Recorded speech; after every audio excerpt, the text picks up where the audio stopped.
Hello everyone, आज हम class 12 का जो मैथ्स का फर्स्ट चैप्टर है संबंध एवं फलन उसे डिस्कस करते हैं। संबंध एवं फलन में एक हमारा टॉपिक है स्वतुल्य संबंध। स्वतुल्य संबंध क्या होते हैं? देखिए, यदि प्रत्येक ए के लिए अगर कोई एलिमेंट है, अगर ए कोमा ए बिलोंग कर रहा है आर में, तो हमारा संबंध स्वतुल्य संबंध कहलाएगा। और सम्मित संबंध मतलब अगर यदि A1 A2 बिलोंग कर रहे हैं आर में, तो अगर A2 और कॉमा A1 भी बिलोंग करेंगे आर में, तो हम कहेंगे वो सिमेट्रिक है, सम्मित संबंध है। आर रिलेशन होता है हमारा संबंध। यहाँ पे संक्रामक संबंध होता है। यदि A1 A2 बिलोंग कर रहे हैं आर में और A2 और A3 बिलोंग कर रहे हैं आर में, तो A1 और A3 बिलोंग करेंगे आर में। इसको ज़्यादा हम एक्सरसाइज में जब क्वेश्चन करेंगे तो ज़्यादा हमें डिटेल में समझ में आएगा। और अगला होता है एक तुल्यता संबंध। वह संबंध आर तुल्यता संबंध कहलाता है जो स्वतुल्य, सम्मित और संक्रामक तीनों हो। तो तुल्यता में अगर तीनों कंडीशन होंगी हमारी स्वतुल्य, सम्मित और संक्रामक की, तो हम उसे कहेंगे कि ये तुल्यता संबंध है। अब हम अगला क्वेश्चन देखते हैं, इसकी एक्सरसाइज ही देखते हैं हम। तो एक्सरसाइज हमारी एक्सरसाइज 1.1, क्या निम्नलिखित संबंधों में से प्रत्येक स्वतुल्य, सम्मित तथा संक्रामक है? चेक करना है। पहला क्वेश्चन है, समुच्चय ए में 1 2 3 डॉट डॉट 13 14 में संबंध आर दे रखा है x, y और इक्वेशन के फॉर्म में दिया है 3x - y बराबर 0। तो समुच्चय ए बराबर हमें 1 से लेकर 14 तक नंबर दिए हैं, संबंध आर हमें ये दिया है। तो हमें जो पहली कंडीशन है जिसमें हमें दे रखा है 3x - y बराबर 0, उसके लिए हम सबसे पहले एक स्वतुल्य, सम्मित, संक्रामक तीनों चेक करेंगे।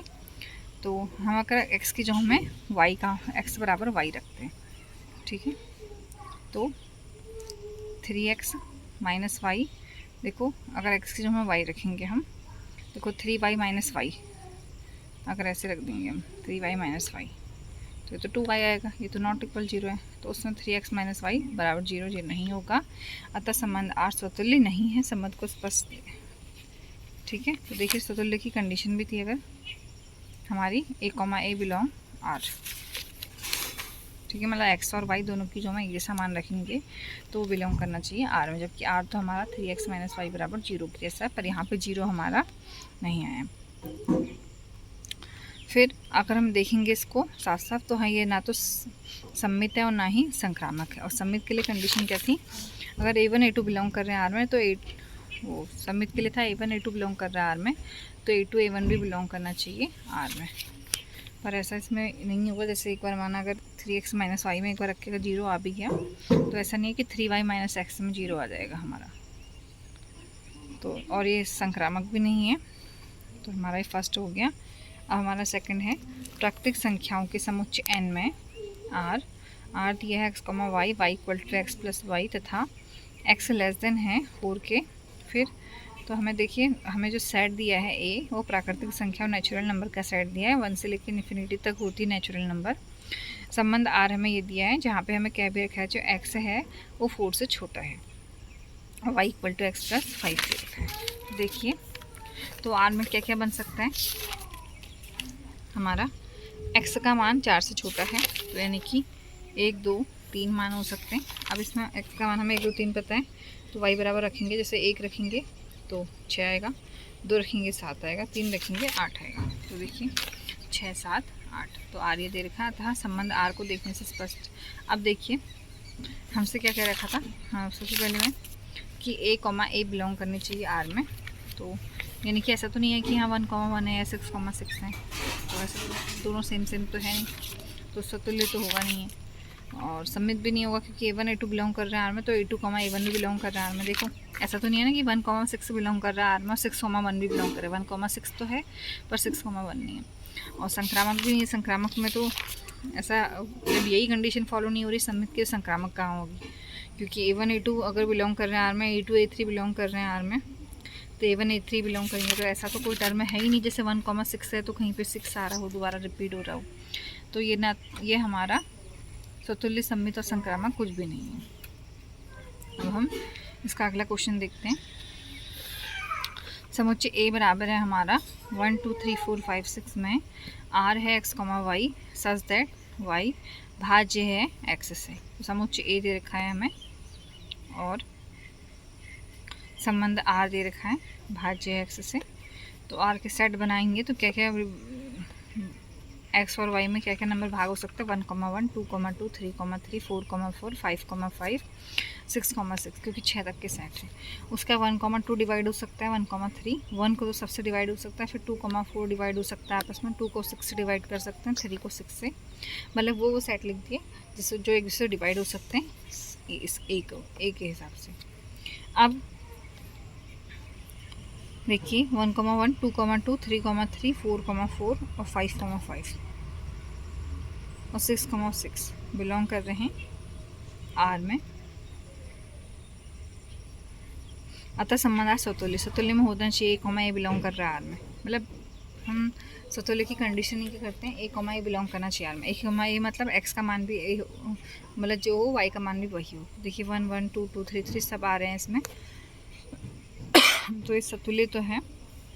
अब एक्स से वाई भाज्य है परंतु वाई से एक्स भाज्य नहीं है, तो इसमें ये सम्मित नहीं होगा। सम्मित में होता क्या, अगर एक्स वाई बिलोंग कर रहा है आर में तो वाई एक्स भी करना चाहिए। तो अगर 1,2 बिलोंग कर रहा है आर में पर 2,1 इसमें बिलोंग नहीं कर रहा है, देखिए इसमें 2,1 नहीं आ रहा है, इसका मतलब ये सम्मित नहीं है।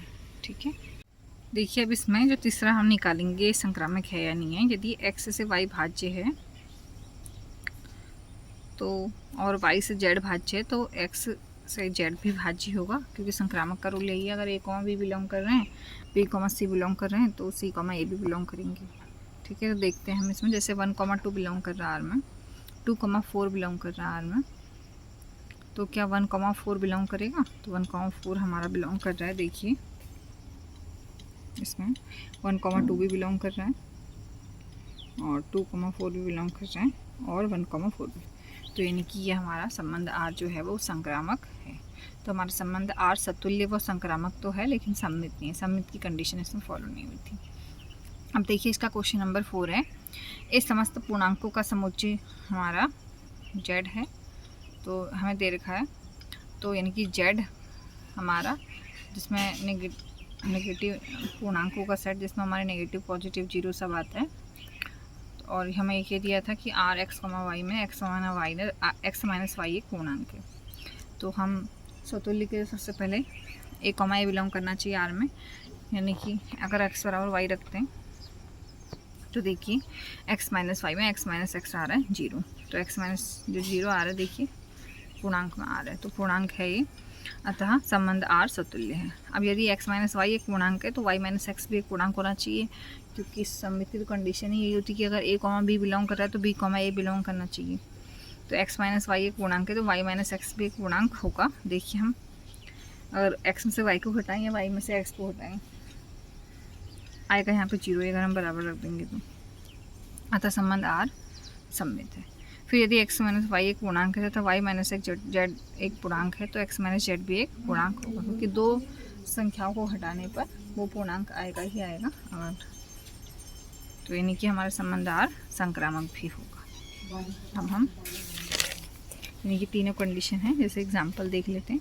-3 -1 बराबर -4, -1 -2 बराबर -3, तो -3 -2 बराबर -5। ठीक है, एक्स वाई एड हो गए हमारे। अब हम 5th नंबर का क्वेश्चन देखते हैं। 5th नंबर का हमारा क्वेश्चन है, माना ए बराबर किसी समय में नगर, जो ए है वो किसी समय में नगर के निवासियों का समुच्चय है, और उसमें हमें ए दे रखा है। अब आर क्या दे रखा है, एक्स वाई में जो पहला इसका पार्ट है, एक्स तथा वाई एक ही स्थान पर कार्य करते हैं, तो एक ही स्थान पर कार्य करते हैं तो संबंध सतुल्य है, क्योंकि प्रत्येक व्यक्ति कुछ समय उस नगर में कार्य, देखो नगर में भी सेम है और कार्य भी एक जोन में करे, तो कुछ ना कुछ समय तो वो एक साथ कार्य करेंगे।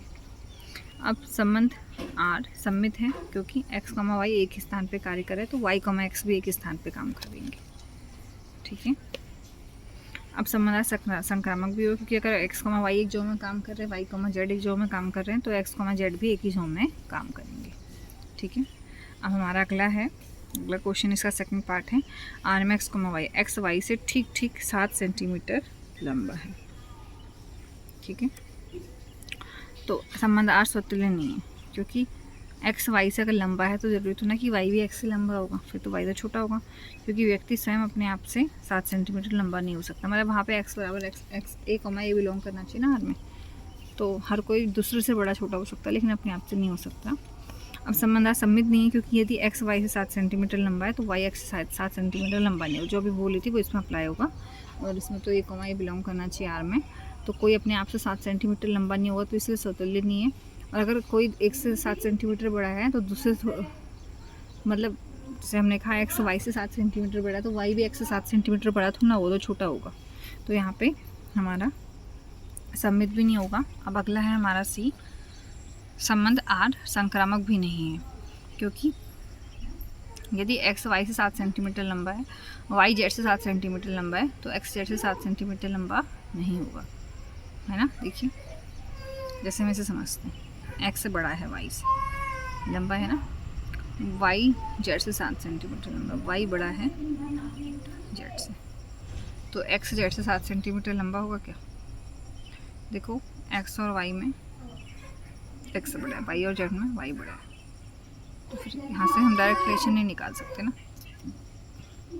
जैसे इसको 3 लिख दिया, 1 लिख दिया, इसको 3 लिख दिया, यहाँ 3 रहा और यहाँ इसको कुछ भी लिख देंगे, तो अब हमारा समझो से 2 लिख दिया, ठीक है। तो अब क्या हमारा ऐसा है कि एक्स जेड से बड़ा होगा नहीं, एक्स से छोटा हो गया जेड से, ठीक है। अगला इसी का हम देखते हैं, तीसरा पार्ट है, आर हमें दी x comma y, x y की पत्नी है, तो ये स्वतुल्यों की कोई स्वयं की पत्नी नहीं हो सकती, ठीक है। अगर सम्मित भी नहीं होगा, अगर एक्स वाई की पत्नी तो वाई एक्स की पत्नी थोड़ा ना होगी, तो पति होगा उसका, ठीक है। और संक्रामक भी नहीं होगा, अगर एक्स वाई की पत्नी है तो वाई किसी की भी पत्नी नहीं होगी, क्योंकि वाई जेड की पत्नी ऐसा नहीं हो सकता ना, वहाँ पे ऐसे उठना है एक्स कॉमा वाई बिलोंग कर रहा है तो वाई कॉमा जेड बिलोंग करेगा हमें। फिर अगला क्या है, R x comma y x y के पिता है, तो स्वतुल्य नहीं होगा, क्योंकि कोई अपने आप का पिता नहीं हो सकता। अगला संबंध आर सम्मित नहीं है, क्योंकि अगर एक्स वाई का पिता है तो वाई एक्स का पिता नहीं होगा। अगला संबंध आर सम्मित भी नहीं होगा, क्योंकि अगर एक्स वाई का पिता है, वाई जेड का पिता है, तो एक्स जेड का पिता नहीं होगा, चलिए है ना। तो एक्स और जेड का पिता नहीं हो सकता, तो ये हमारा संक्रामक भी नहीं हुआ, ठीक है। तो ये हमारा स्वतुल्य भी नहीं है, सम्मित भी नहीं है और संक्रामक भी नहीं है। तो आज के लिए इतना ही, हम मिलते हैं नेक्स्ट वीडियो में।